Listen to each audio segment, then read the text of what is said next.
Você já percebeu que Apocalipse 13 virou o capítulo do medo? Muita gente nem lê o texto, só repete frases: marca da besta, comprar e vender, controle total. E então, sem perceber, troca a Bíblia por boatos, ansiedade e teorias conspiratórias. Só que Apocalipse não foi escrito para criar pânico. Foi escrito para fortalecer uma igreja pressionada, ensinar discernimento e chamar os santos à perseverança. É um livro simbólico, sim, mas símbolos que apontam para realidades espirituais e históricas: poder, idolatria, engano e fidelidade. E aqui está o ponto central. O capítulo 13 não começa falando de tecnologia. Ele começa falando de adoração. Quem recebe a lealdade do coração? Quem define a consciência? Quem exige reverência como se fosse Deus? Essa é a guerra do texto. E por isso, ele continua tão atual. O problema é que, quando a gente corre para adivinhar o que é a marca, a gente perde o alvo do Espírito. Mostrar como o sistema da besta pressiona o povo de Deus e como a igreja deve responder sem negar Cristo, sem se vender, sem se curvar. Hoje nós vamos ler Apocalipse 13 com Bíblia aberta, sem sensacionalismo e sem marcar datas. E no final, você vai entender o que o texto diz sobre a besta, a imagem e a marca. E, principalmente, vai saber como viver em vigilância e fidelidade, sem medo e sem ingenuidade. Se inscreva no Estudos do Fim, deixa o like e comenta. Qual foi a teoria mais assustadora que você já ouviu sobre a marca da besta? Vamos tratar disso com respeito e com o texto nas mãos. Apocalipse foi escrito para igrejas reais, em contextos reais de pressão. João não está criando um enigma para curiosos. Ele está entregando uma revelação de Jesus Cristo para sustentar crentes que precisavam resistir quando o mundo exigia conformidade. Por isso precisamos ler o capítulo 13 dentro do fluxo do livro. Antes da besta aparecer com força, Apocalipse já mostrou o Cordeiro, já mostrou o trono, já mostrou que Deus governa a história. O mal faz barulho, mas não tem o trono. Também precisamos lembrar: Apocalipse usa imagens do Antigo Testamento. E, quando ele fala de besta, chifres e autoridade, ele conversa diretamente com Daniel, especialmente Daniel 7, onde impérios aparecem como animais e poderes como chifres. Além disso, o Novo Testamento inteiro alerta sobre engano no fim. Jesus fala de falsos cristos e falsos profetas, Mateus 24. Paulo fala de um homem da iniquidade e de sinais enganadores, 2 Tessalonicenses 2. E a igreja é chamada à sobriedade, 1 Tessalonicenses 5. Então, o objetivo de hoje é simples: entender o texto, respeitar seus símbolos, evitar caças modernas, sem base, e sair com uma resposta prática. Como permanecer fiel quando a pressão por adoração e conformidade cresce. Apocalipse 13 não cai do céu do nada. Ele nasce de um contexto de conflito. Um povo selado por Deus, um dragão irado e uma guerra contra os que guardam o testemunho de Jesus. Isso nos ajuda a ver que o capítulo é, antes de tudo, guerra espiritual. Quando João descreve besta, ele está usando um vocabulário bíblico antigo. Em Daniel, bestas representam reinos e poderes que se levantam contra Deus e oprimem os santos. Isso não reduz o texto. Isso dá base para entendê-lo sem inventar. A primeira coisa que Apocalipse 13 destaca é a dinâmica da imitação. O mal tenta copiar o que é de Deus. Há um trono falso, uma autoridade falsa, uma adoração falsa e um sinal falso. É como se o dragão tentasse construir sua própria religião. Por isso, repare, a pergunta do capítulo não é qual dispositivo. A pergunta é: quem merece adoração? Quem recebe louvor? Quem se coloca como digno de confiança final? Apocalipse 13 é uma denúncia de idolatria institucionalizada. Isso conversa com Mateus 24, quando Jesus adverte que o engano não será superficial. Ele fala de sinais e de falsos enviados que tentariam, se possível, enganar até os eleitos. A pressão não é só política, é espiritual e religiosa. A igreja, então, precisa ler Apocalipse 13 com duas lentes ao mesmo tempo. Uma lente histórica, porque poderes reais oprimem, e uma lente espiritual, porque por trás de sistemas de idolatria existe o dragão querendo roubar a adoração que pertence ao Criador. Também é importante notar que João não descreve os santos como curiosos, mas como perseverantes.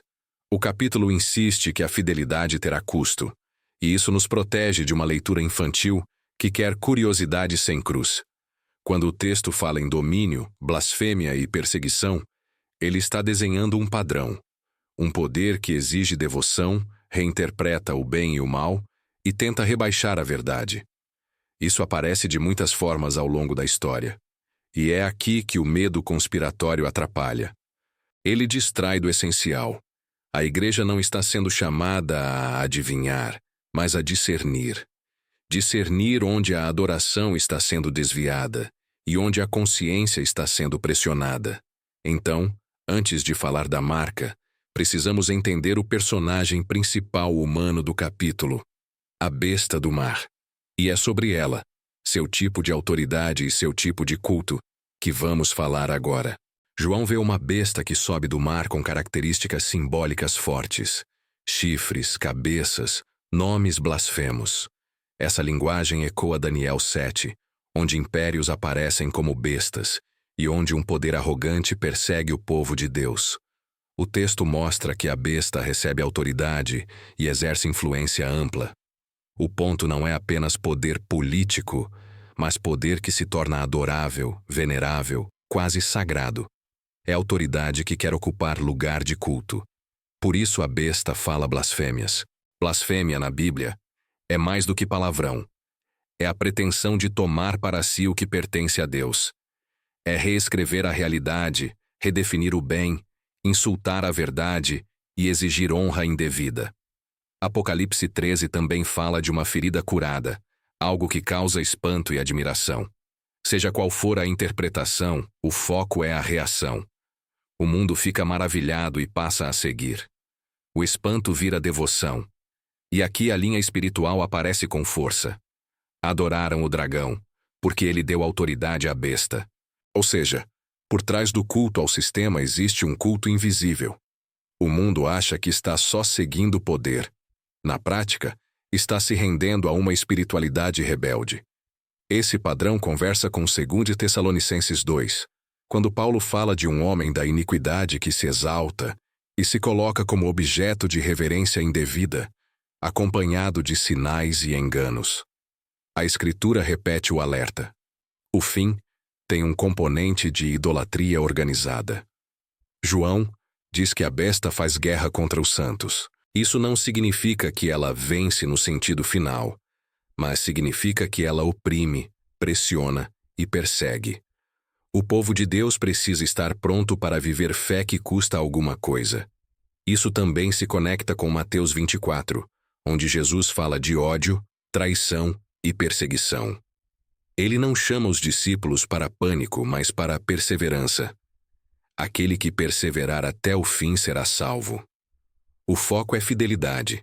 Então, quando pensamos em besta do mar, pense em um poder que concentra força, se impõe, se torna objeto de admiração e exige um tipo de lealdade que compete com a lealdade a Deus. É um poder que não quer só obedecer, quer adorar. Agora, Apocalipse 13 não para na besta do mar. Ele mostra um segundo agente, a besta da terra, que funciona como propaganda religiosa, como legitimação espiritual, e é ela que prepara o terreno para a imagem e para a marca. A segunda besta sobe da terra e parece diferente. Ela tem aparência mansa, mas fala como dragão. Essa descrição é um alerta clássico. O engano do fim pode ter aparência aceitável, até piedosa, mas sua voz entrega sua origem. Ela não substitui a primeira besta. Ela a promove. Seu papel é direcionar adoração, construir narrativa, criar ambiente de reverência ao poder. Em outras palavras, não é só coerção, é persuasão. O texto diz que ela realiza sinais e faz com que a terra se maravilhe. Aqui é crucial lembrar Mateus 24. Jesus advertiu que falsos profetas fariam sinais para enganar. O teste não é o espetáculo. O teste é a verdade. Quando João fala de fazer descer fogo do céu, ele está usando linguagem que lembra episódios bíblicos e também lembra a disputa entre verdadeira e falsa autoridade espiritual. O objetivo é gerar credibilidade, como se fosse aprovação divina. E então surge a imagem da besta. Em Apocalipse, imagem aponta para a idolatria institucionalizada, algo que representa e concentra devoção. A imagem não é um detalhe técnico, é um símbolo de culto organizado, de reverência obrigatória. O texto afirma que a besta da terra faz com que as pessoas adorem e que a recusa traz consequências. Aqui aparece o coração do capítulo. Quando a adoração é exigida, a fidelidade é provada. O povo de Deus aprende que sua consciência não está à venda. Essa é a hora de lembrar. 1 Tessalonicenses 5. Paulo chama a igreja à sobriedade, vigilância e lucidez. O crente não vive de medo, mas também não vive dormindo. Ele discerne o espírito da época sem se curvar ao espírito do mundo. A besta da terra também funciona como uma máquina de conformidade. Ela não apenas engana, ela pressiona. Ela cria um padrão de normalidade, onde quem não adora é visto como ameaça. Esse é um teste que a igreja enfrenta em diferentes escalas ao longo da história. Então, quando você ouve falso profeta em Apocalipse, pense: é uma espiritualidade a serviço do poder. É religião sem Cristo. É moralidade sem arrependimento. É milagre sem cruz. E isso pode ser muito convincente. Agora chegamos ao ponto mais falado e mais distorcido do capítulo A Marca. E a pergunta bíblica não é qual chip, mas o que significa carregar um sinal de pertencimento em contraste com os selados de Deus. João diz que a besta faz com que todos recebam uma marca na mão direita ou na testa. Essa linguagem conversa com a Bíblia inteira. Mão e testa evocam ação e mente, prática e identidade, o que você faz e o que você assume como verdade. No Antigo Testamento existe a ideia de sinais ligados à lei e ao pertencimento, como linguagem de memória e compromisso. E em Apocalipse, existe também o selo de Deus sobre seus servos. Apocalipse 7. Ou seja, o livro já trabalha com a noção de marcas como identidade espiritual. Por isso, a marca da besta é, antes de tudo, sinal de lealdade a um sistema de adoração falsa.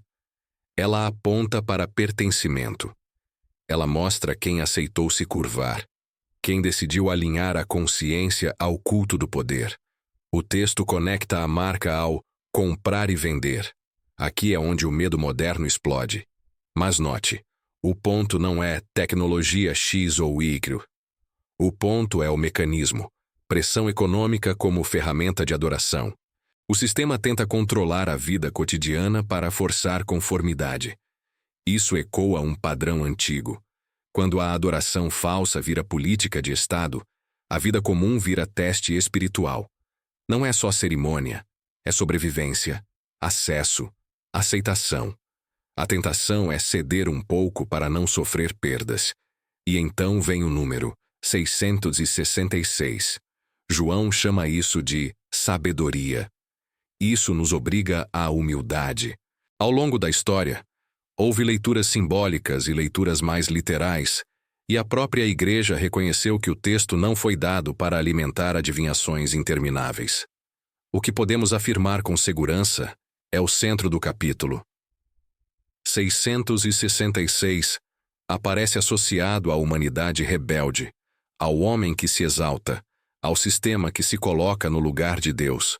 É o número do homem, em contraste com o Cordeiro e com o selo do Deus vivo. Aqui é importante dizer com clareza: teoria conspiratória promete controle total do futuro, mas entrega ansiedade. O Evangelho entrega outra coisa: vigilância com paz. O crente não precisa de pânico para ser fiel. Ele precisa de convicção. E se alguém pergunta, a marca é literal ou simbólica? A resposta mais honesta é: Apocalipse usa símbolo para comunicar realidade. Pode haver expressões concretas no mundo, mas o texto não nos autoriza a transformar cada novidade em cumprimento. Ele nos chama a identificar a lógica do sistema: adoração forçada. Então, o grande teste de Apocalipse 13 é este: quando a fidelidade a Cristo custar aceitação, acesso e segurança, o que a igreja fará? É por isso que o capítulo é tão sério, e é por isso que precisamos terminar falando do caminho da igreja, como viver sem medo e sem ingenuidade. Apocalipse 13 não termina dizendo: adivinhem o futuro. Ele termina chamando os santos à perseverança. Existe um verso que funciona como chão firme. Aqui está a perseverança e a fé dos santos. O foco do Espírito é formar caráter fiel. Isso combina com 1 Tessalonicenses 5. Não durmamos, mas vigiemos e sejamos sóbrios. Sobridade é enxergar o mal sem histeria. É não ser dominado por medo e também não ser seduzido por normalização. Também combina com 2 Tessalonicenses 2, onde Paulo diz: não se deixem perturbar como se o dia já tivesse chegado. Em outras palavras, boatos e alarmes não são prova de espiritualidade. O crente precisa de firmeza, não de sensações. E combina com Mateus 24, onde Jesus insiste: haverá engano, haverá pressão, haverá perseguição, mas o discípulo precisa permanecer. O fim não é uma desculpa para abandonar a missão, é um chamado para intensificar fidelidade. Na prática, isso significa treinar discernimento. Discernimento não é suspeitar de tudo, é medir tudo pela palavra. É reconhecer quando a adoração está sendo desviada, quando a verdade está sendo negociada, quando a consciência está sendo comprada. Significa também preparar o coração para perdas. Apocalipse é realista. Fidelidade pode custar status, conforto e segurança. Mas também é vitorioso. O Cordeiro reina. Deus sela os seus, e o mal não tem a última palavra. Por isso, o crente não vive buscando o objeto da marca, mas protegendo o centro, adoração exclusiva a Deus e fidelidade a Cristo. A besta quer culto, Cristo quer coração. E isso não se resolve com curiosidade, se resolve com devoção. E aqui está um antídoto contra o pânico. Lembrar que Apocalipse começa com Jesus dizendo: não temas, e termina com esperança. O propósito do livro é sustentar a igreja até o fim, não quebrá-la por antecipação. Quando você lê Apocalipse 13 desse jeito, você fica mais firme. Você para de correr atrás de rumores e começa a caminhar com sobriedade. Você entende que o teste é adoração, lealdade e perseverança, e que Deus dá graça para permanecer. Agora, no fechamento, eu quero transformar isso em conversa com você, porque esse capítulo gera dúvidas honestas, e comentários inteligentes aumentam o alcance, mas também criam uma comunidade de estudo bíblico saudável. Apocalipse 13 não foi escrito para te prender em medo, mas para te firmar em fidelidade. A besta do mar mostra um poder que quer adoração. A besta da terra mostra um engano que legitima esse culto. E a marca mostra um mecanismo de pertencimento e conformidade que pressiona a consciência. No centro, Deus está chamando a igreja a permanecer com o Cordeiro, com sobriedade e perseverança. Agora eu quero sua opinião nos comentários com respeito e Bíblia aberta. Para você, a marca da besta deve ser entendida mais como algo literal, mais como algo simbólico ou como uma combinação dos dois? E mais, qual é o maior perigo hoje? O pânico conspiratório que paralisa ou a despreocupação que faz muita gente dormir espiritualmente? Eu vou ler e fixar comentários que tragam texto e contexto. Se esse estudo te ajudou, deixa o like, se inscreve no Estudos do Fim e me diga: você quer que o próximo vídeo seja Apocalipse 14, o Cordeiro e os Selados, ou Apocalipse 17, Babilônia e o Sistema do Mundo?